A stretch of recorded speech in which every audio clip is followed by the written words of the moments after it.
Learn to read White Mensural Notation with me.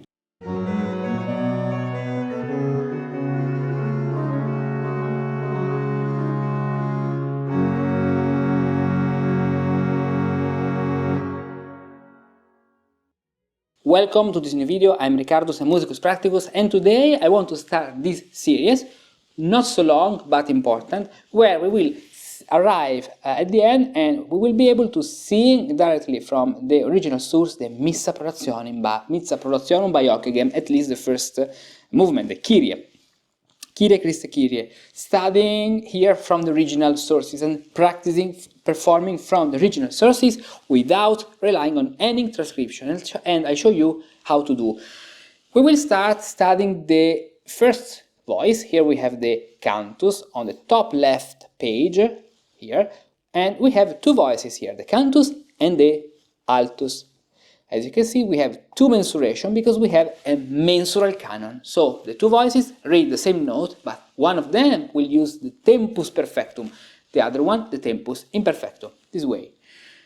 The tenor and the bass, the bassus, do together another canon here with the tempus perfectum prolatio perfecta and tempus imperfectum prolatio imperfecta, this way, as you can see.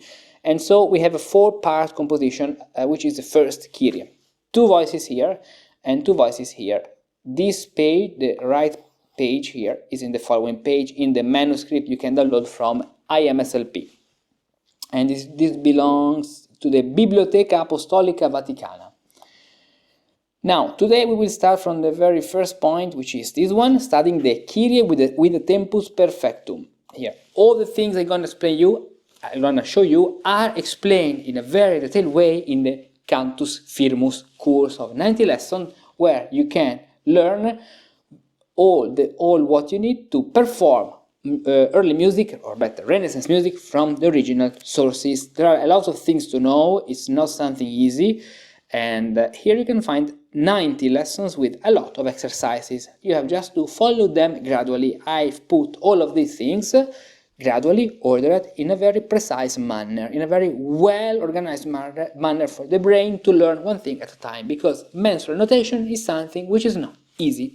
And in general, at least according to my experience, if the way it's taught in the books, in general lacks of a lot of elements, especially books are focused on transcriptions. No, we do not want to do any transcription. In the Renaissance, transcription didn't exist.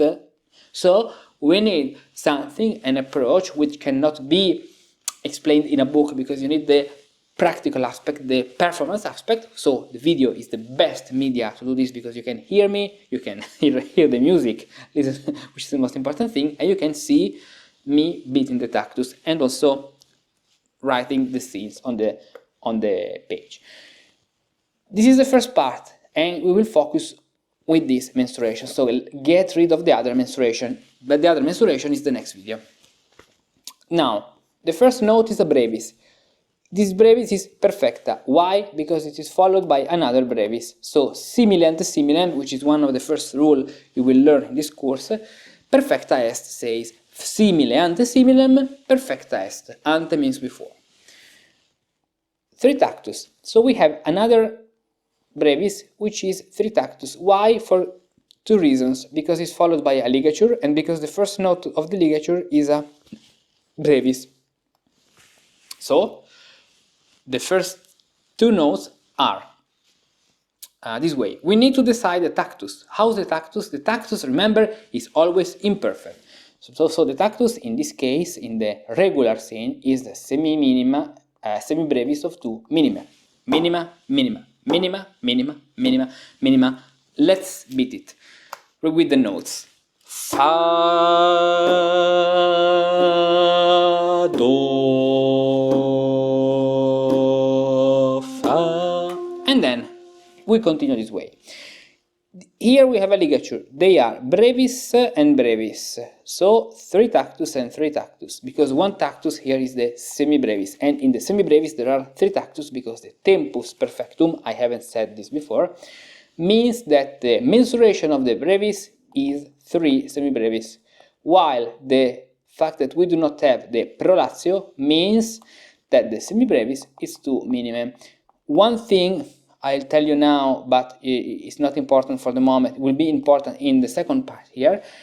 Even when the prolatio is perfecta, so in this case, and we have the semibrevis perfecta, which is 3 minime, even in this case, remember, the tactus is always imperfect. The tactus is not the mensuration.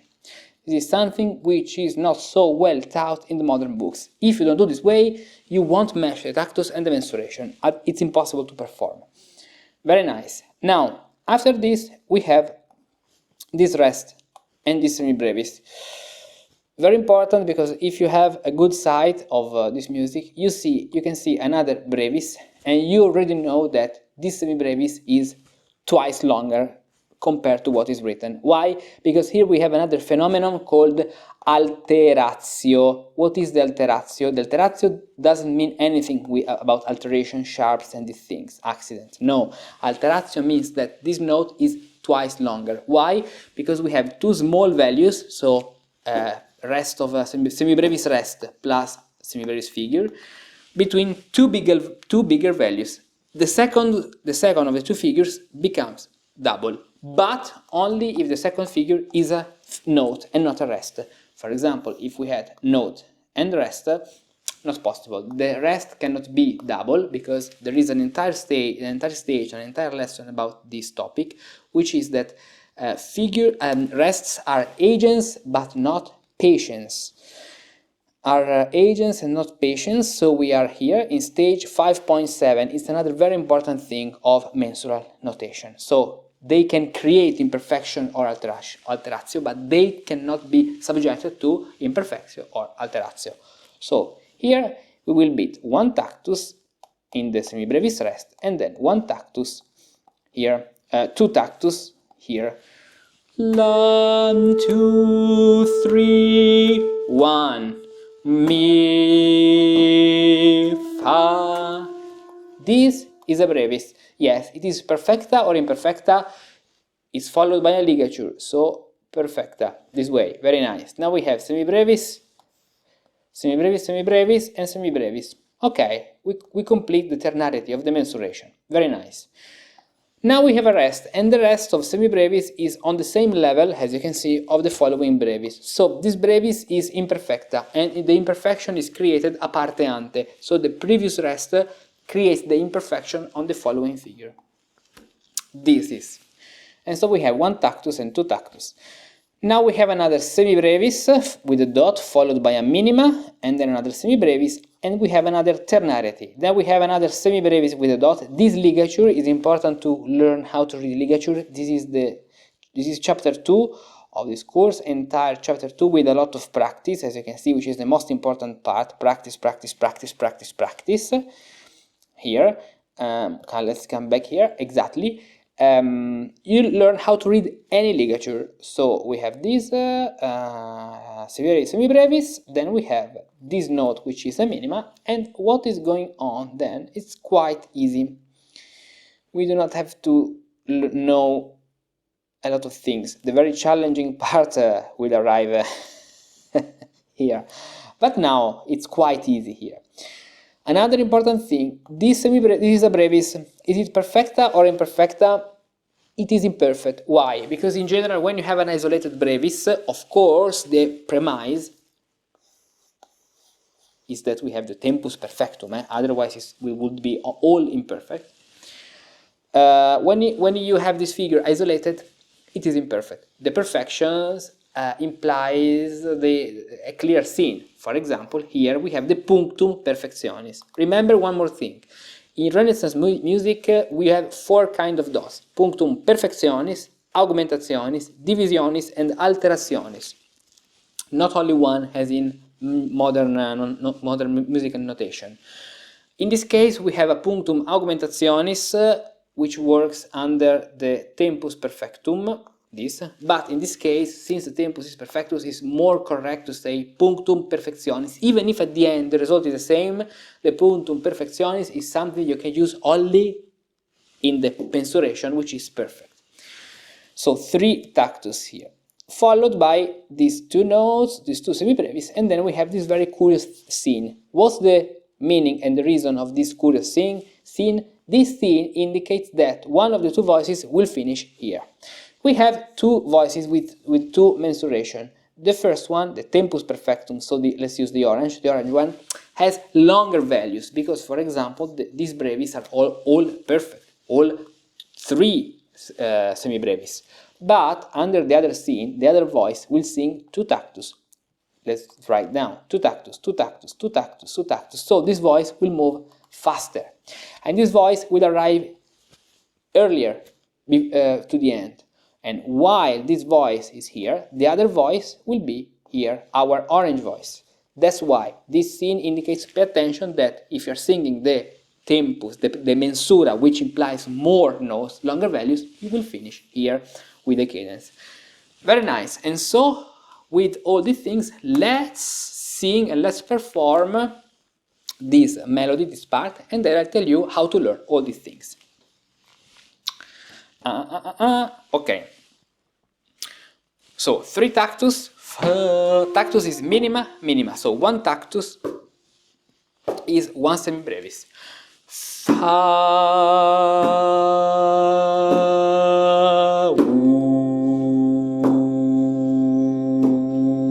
ut, fa, la. One, mi, fa, mi, ut, wa. Fa, sol, mi, fa, re, mi, fa, mi, re, mi, fa, la, fa, sol, fa, mi, ut, fa, mi, sol, fa, mi, la,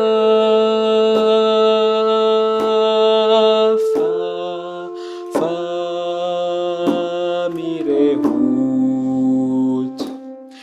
And we have to check if we can finish making this note longer, but probably since the presence of the incongruency on the rest, we will finish here with this voice silent with the rest. Okay, all these things, now this part is quite easy actually, and the challenge will arrive here. And how to learn all these things? You can learn all these things, you already know, actually, with the big course I made of Cantus Figuratus, which is White Mensural Notation, actually, the White Mensural Notation of the Renaissance.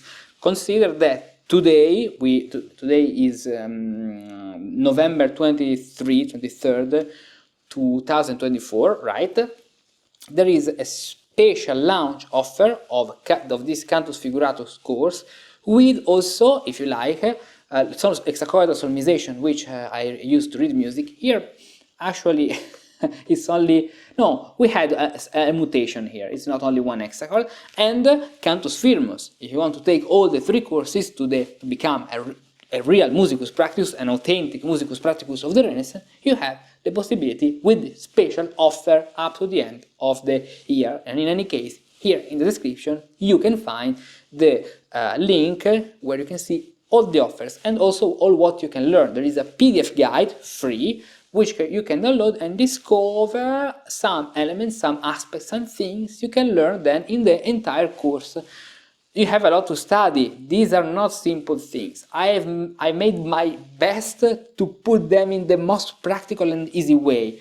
But, as you can see, there are a lot of practice 1, practice 2, practice 3, practice 16, 17, 18, 19, etc. And so you have all the tests, you have all the PDFs, 200 pages of PDF. In other words, a lot of things. You can do it, but you have to study. In any case, this is how can I say, the end point of what I studied in many years, and especially from a practical point of view. So we will continue here on YouTube with this series, arriving to see at the end of this Kyrie, Christian Kyrie. We will be able to sing all of this. Then, to learn better and in depth all these rules and be able to apply them in any Renaissance notation, purchase the course and learn it in the course. Are there other things to say? Yes, you can download this on Patreon on the free post. I want to put this as a free post on Patreon, so then you can download this and practice by yourself on YouTube. This is something I want to extend not only to the patrons, but in any case, if you join Patreon, you support this project and you have a lot of other things, extra things for you. Very nice, and so in the next video of this series we will practice with the Tempus Imperfectum, which is easy, but don't underestimate it even if it's easy. I have bad news for you. In the Renaissance, transcriptions didn't exist. All musici practici, indeed, read music directly from the original sources. They knew how to read ligatures and recognize the correct values, brevis, longa, semibrevis, maxima. They could accurately interpret all the mensurations, perfect, imperfect, tempus, modus, prolatio. They knew how to beat the tactus in accordance with the mensurations and the proportions. So, modern transcriptions are unnecessary. Yes, they can be useful if you want to study the counterpoint and the vertical setting. But do you really have the audacity to claim you perform Renaissance music and are an expert, yet you don't know how to read the notation used by the Renaissance musicians? Fortunately, today you too can learn how to read White Mensural Notation directly from the original sources without relying anymore on any transcriptions, no sense. I've prepared an entire course of 90 practical lessons for you where I'll teach you gradually how to read figures and rests, how to correctly interpret mensurations in the ancient and in the modern system, how to correctly beat the tactus according to the mensuration and the proportions, how to correctly perform imperfect mensurations and perfect mensurations with all the rules of perfections and imperfections, how to correctly beat the proportions, even the most unexpected ones, like 5-3, how to correctly align the syllables of the text to the notes of the piece, and much more. 90 practical lessons, 200 pages of examples and exercises from the original sources, no transcriptions, only examples from the original sources. So, no more excuses to don't learn White Mensural Notation, sign up for the course, discover all the topics and the content, purchase the course and start learning White Mensural Notation today. Click here.